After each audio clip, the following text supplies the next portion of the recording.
Assalamu alaikum, first year students. Um, we meet again through online classes, and today we will start with the integumentary system.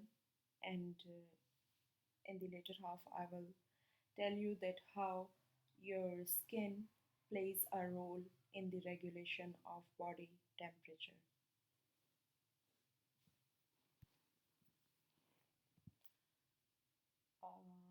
As far as the definition of integument is concerned,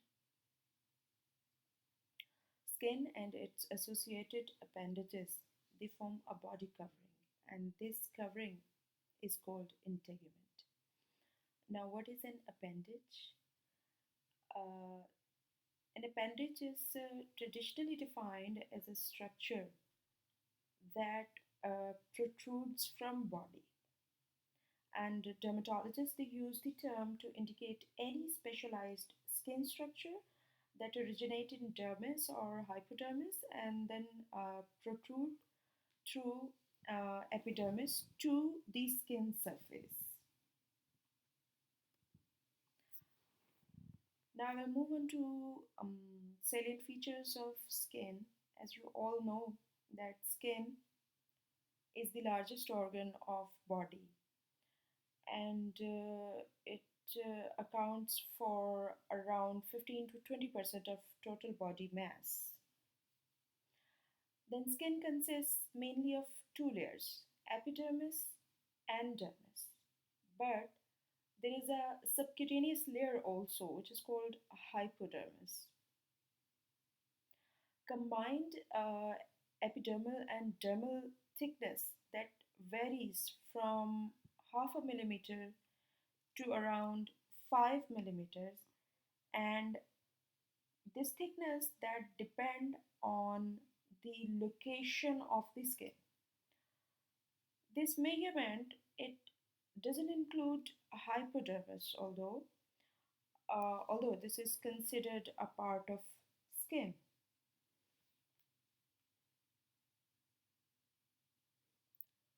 Now I will move on to the physiologic anatomy of skin. Physiologically, skin is classified into non-glabrous skin and the glabrous skin. Non-glabrous skin includes the hairy areas of skin, while the glabrous skin that consists of the skin areas without hair follicles. This glabrous, non-glabrous thing that is derived from a word glaber, which means bald or hairless in Latin language. All right. So I will give you a little more detail about hairy skin. Most areas of the body they are covered with hairy skin. Although these areas, these hairy skin areas, they do contain sensory receptors which are related to different senses, say touch, pressure, temperature, and pain. But the density of these receptors that is lower in hairy skin than that of glabrous skin. So what does this hairy skin do? This uh, this this is important for thermoregulation. The non-glabrous skin plays a major role in the regulation of body temperature. Keep that in mind.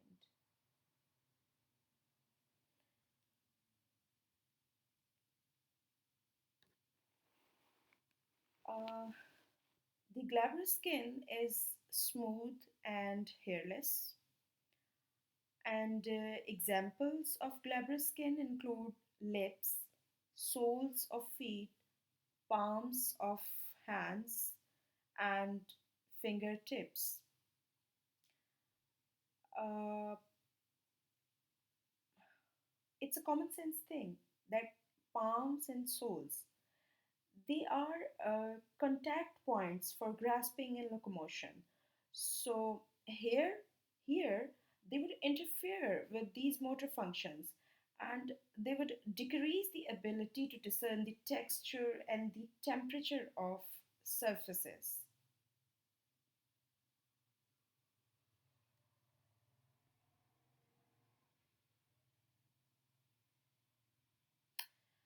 Then the glabrous skin contains a high density of sensory fibers.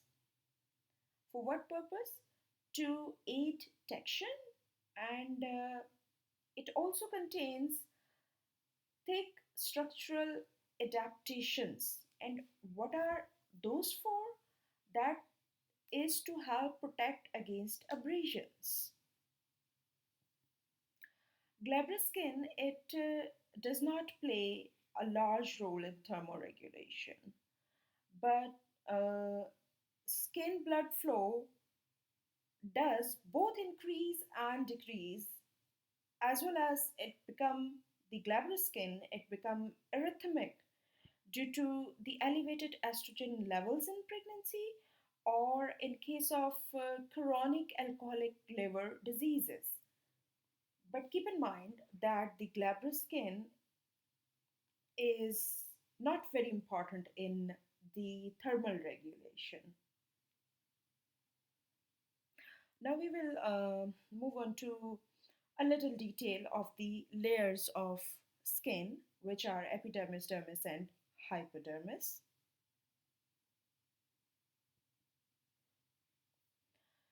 Epidermis is the superficial layer, which is derived from ectoderm. In other words, you can say that um, it's a reinforced skin layer which is located at the interface with the external world. Keep in mind that epidermis is an avascular layer, means that the epidermis, it has no direct blood supply. So how do its cells they get nutrition? Its cells they are nourished only by the diffusion of the nutrients from the rich vascular network in the underlying dermis. Moreover, stratified squamous keratinized epithelium that is present in epidermis, and the keratinization it provides is thickest on palms and soles, uh, which ranges the keratinization, it ranges from zero point 0.8 to 1.4 millimeter thickness.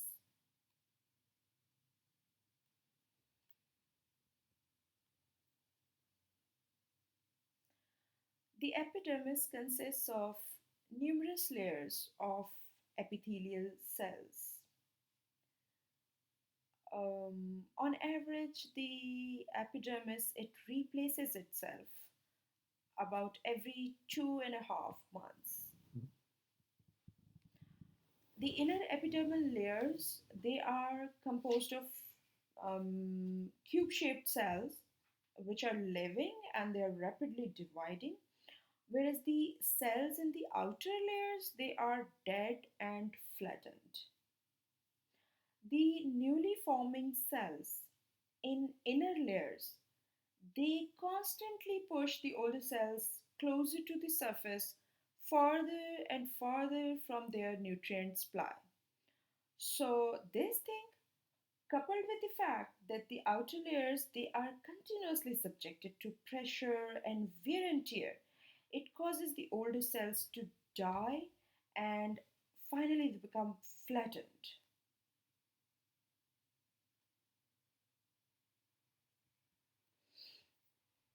All right. The epidermis, it has sub layers. It means that the epidermis that is further subdivided into 5 layers, and those layers, they are stratum basal and stratum spinosum, stratum granulosum, stratum lucidum, and stratum corneum.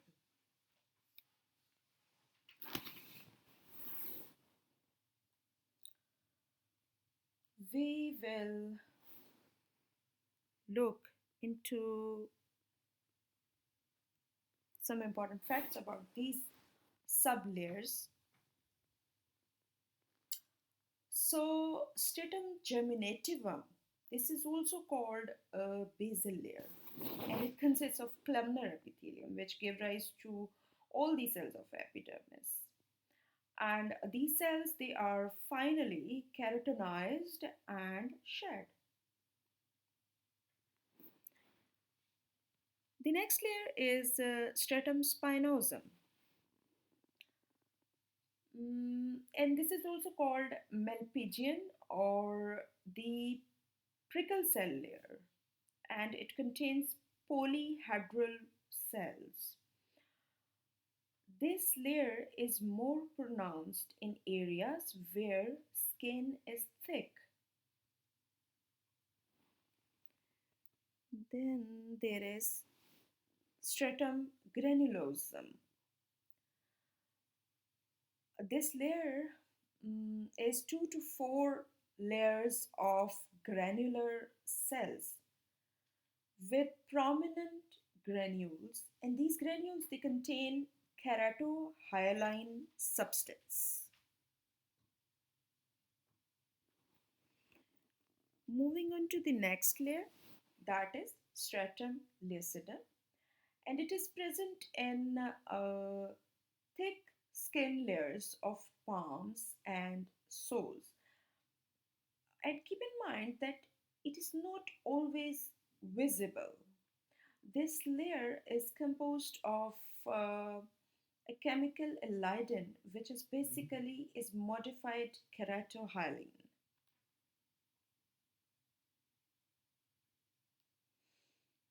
Hmm. The next layer is stratum corneum, and it is also called horny cell layer, because the cells in this layer, they are in the form of horny scales. This stratum corneum, in this stratum corneum, a layer of keratin that is present on the outer side of it.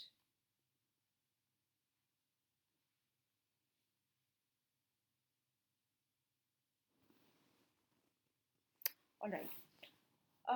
So these were the layers, the sublayers of uh, epidermis, and all the cells of epidermis, they undergo shedding when they reach up to the stratum corneum.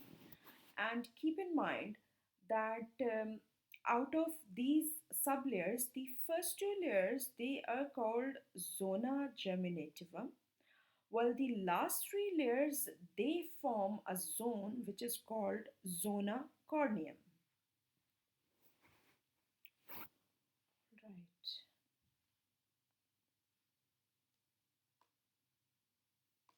Now, I will move on to different cells which are present in the epidermis.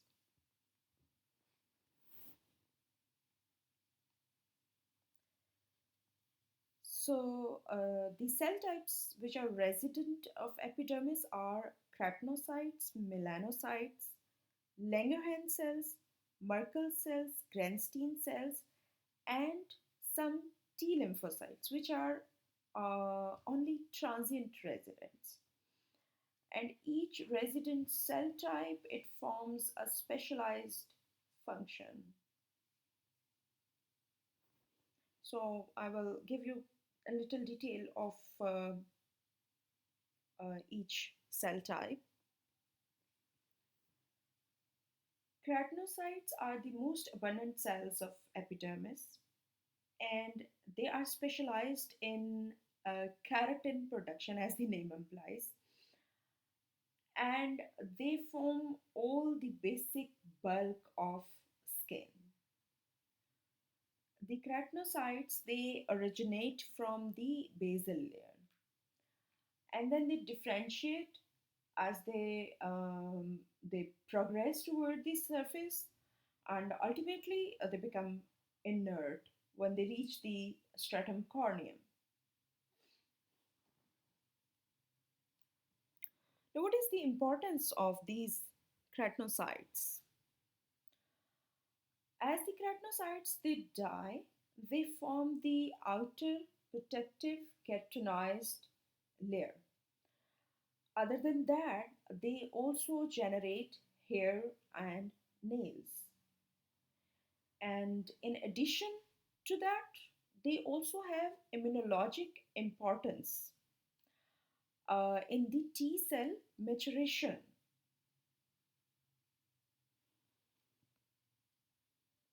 So, what role do they play in the maturation of T cells? The epithelial cells of thymus, they have been shown to bear anatomic, molecular, and functional similarities to those of skin. So, as a result, apparently some postthymic steps in T cell maturation they take place in skin under the keratinocyte guidance. What actually happened that they secrete interleukin 1, and this interleukin 1 it influenced the maturation of T cells that tend to localize in skin.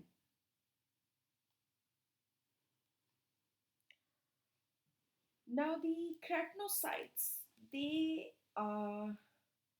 produce certain chemicals which have specific functions. So the primary products of keratinocytes are keratins and lipids.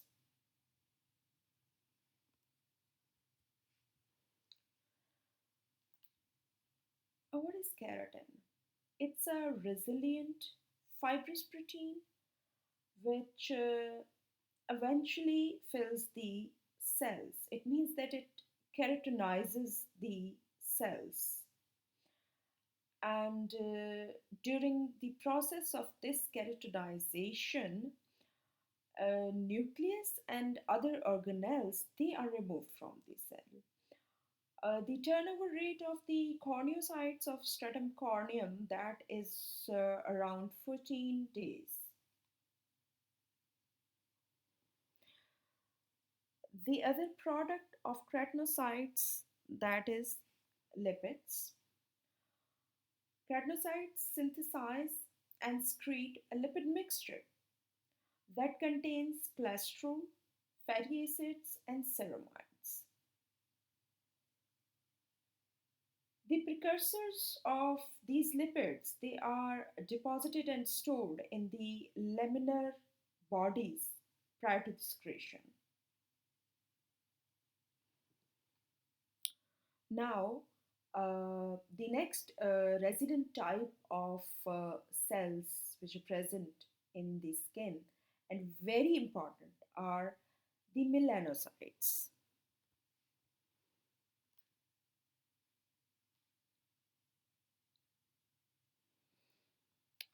We will have a brief look at the phylogenetic history of melanocytes because I find it interesting.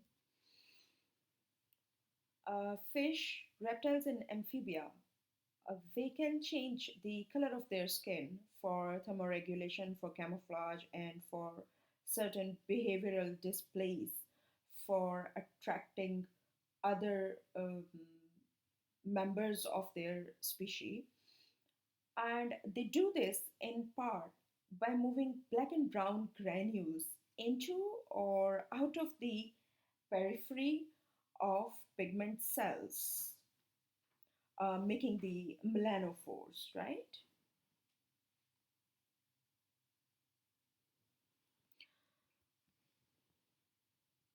As far as mammals are concerned, mammals they have no melanophores containing granules that disperse and aggregate.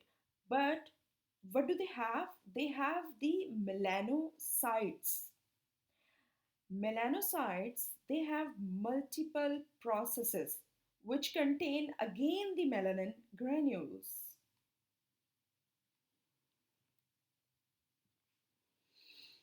So, melanocytes are dendritic cells. They arise from the neural crest.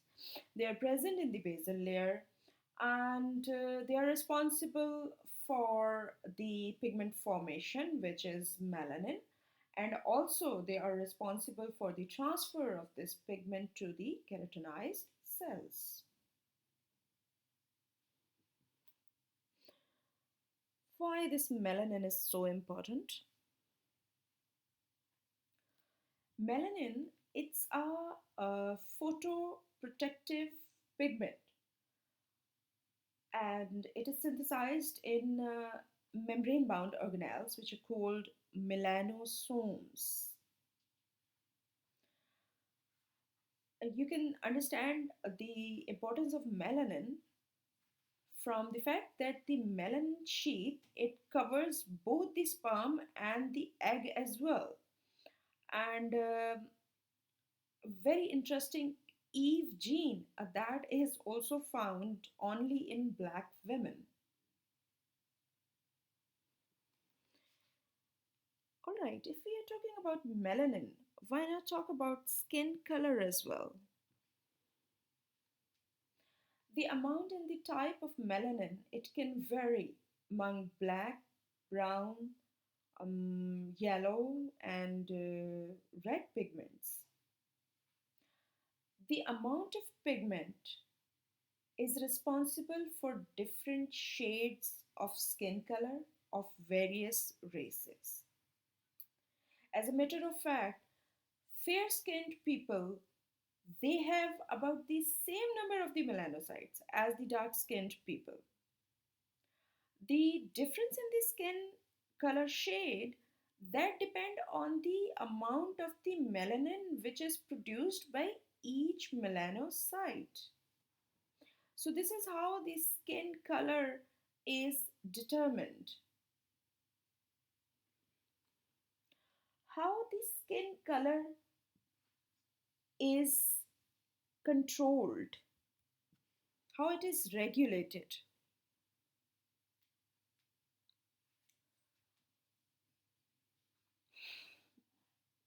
Melanins, they are synthesized from dopamine and dopaquinone. The movement of these granules that is controlled by a variety of hormones and neurotransmitters. And these hormones and neurotransmitters, they may include alpha and beta melanocyte stimulating hormone. It could be melanin concentrating hormone, melatonin, or even the catecholamines. So, how the melanin is synthesized? Melanin is produced through complex biochemical pathways in which a melanocyte enzyme tyrosinase that plays a key role. Melanin biosynthesis that is regulated through melanocortin and melanotropin 1 receptors via two hormones. And those two hormones they are alpha melanocyte stimulating hormone and adrenocorticotropic hormone.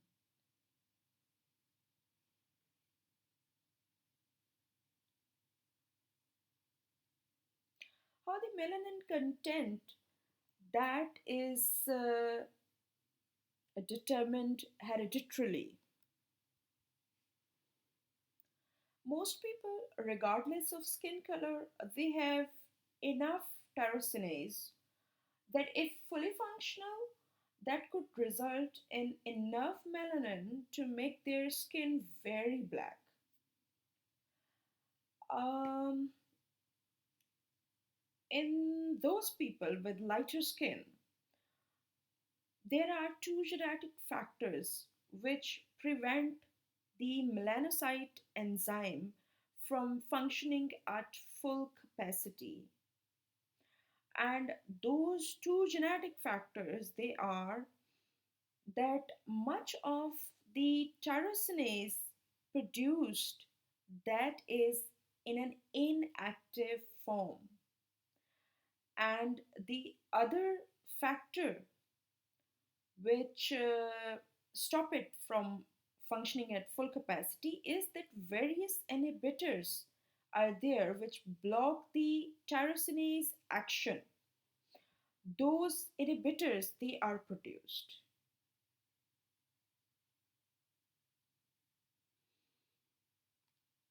So once we are talking about melanin and pigment, we will also look at certain pigment abnormalities.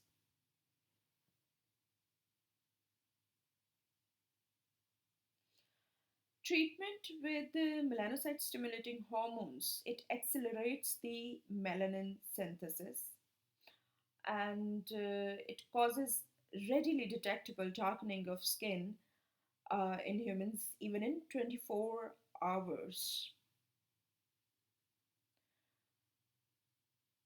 And one more factor or hormone which can cause pigment abnormalities is the ACTH, the adrenocorticotropic hormone, which binds to melanotropin 1 receptors, and as a result, uh, or we can say that pigmentary changes in several human endocrine diseases, they could be due to the changes in the circulating ACTH levels.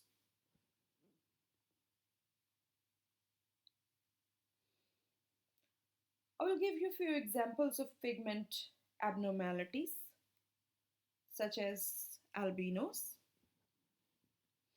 who have a congenital inability to synthesize melanin, and this can result from a variety of different genetic defects in the pathway for the melanin synthesis. Then one more interesting um pigment abnormality is piebaldism, uh, which is characterized by the patches of skin which lack melanin as a result of congenital defects in the migration of the pigment cell precursors from that neural crest during the embryonic development. And I will give you a very interesting bit about this piebaldism, that not only the condition but also the precise pattern of the loss that is passed from one generation to the next.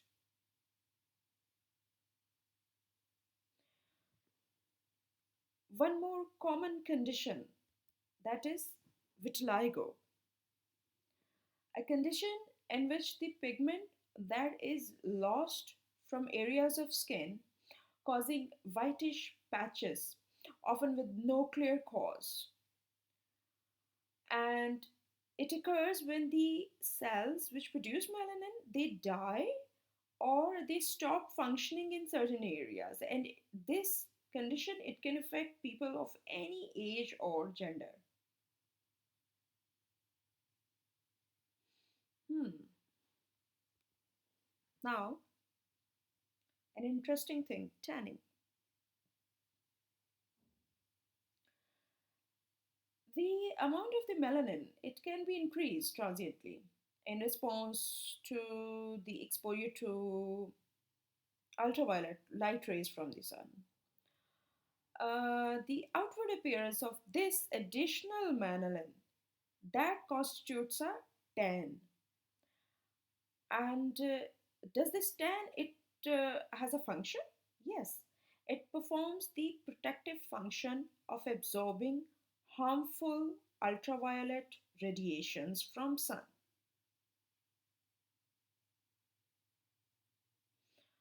So that was all about the melanocytes. Um, Next, we will start with the other cells, other resident cells. Or maybe I should complete the cells at least. So, okay, let's get back to the other cells. Uh, okay, immune cells of the skin. You should know that the skin um, is not only a mechanical barrier, but it actually alerts the lymphocytes if the barrier is breached by any invading microorganisms. So there are two main epidermal cell types which play a role in immunity, and those are Langerhan cells and the Granstein cells. So let's first um, let me tell you about the Langerhan cells. These are the dendritic cells which originate from the bone marrow and then they migrate to the skin. And in the skin, they are present in the suprabasal layer. Okay, MCQ, keep in mind. All right, why these Langerhans cells? They are important. They function with the lymphocytes to show the immune response. Kaise? They serve as antigen presenting cells, means that they present the antigen to the helper T cells, and as a result, they facilitate their responsiveness to the skin associated antigens. And in addition to this immunologic function, the Langerhans cells, they are also important in a delayed type of hypersensitivity reactions, and that delayed type which is called the type 4 hypersensitivity reaction. So the Langerhans cells, they are also important in type 4 reactions. So that was Langerhans cells. Now we will move on to the Granstein cells.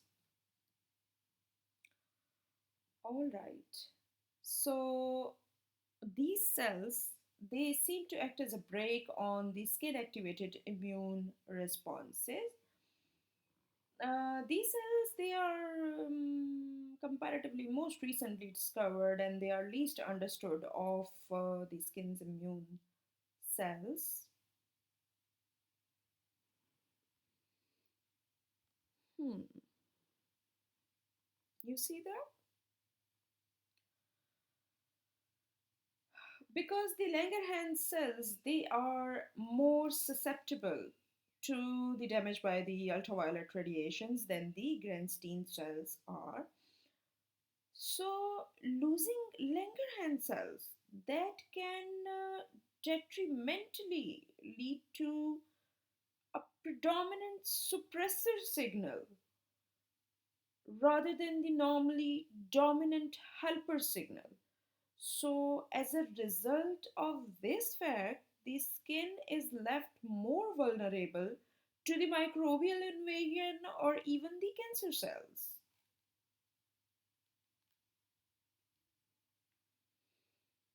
Okay, I introduce you to a term, salt. See, the recent research, it shows that skin plays an elaborate role in in adaptive immune defense because it serves as a major interface with the external environment. So, what is this salt? Various epidermal components of the immune system. They are collectively termed skin associated lymphoid tissue or abbreviated as SALT.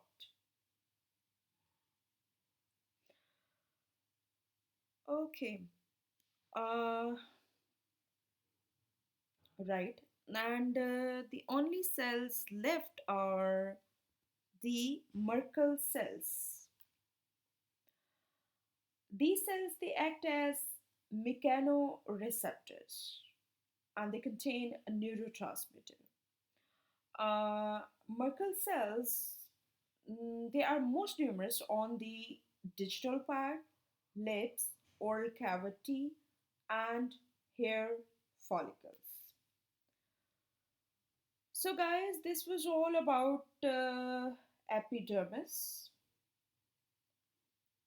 Next comes the dermo-epidermal junction, and after that, I will tell you about dermis. This dermoepidermal junction, that is the junctional zone between the dermis and the epidermis, and why it is important because it is a site of antigenicity, right? So next time we will start with the dermis. For now, this is enough. And if you have any questions, you can ask me directly, and I will try my best to uh, come up with an answer.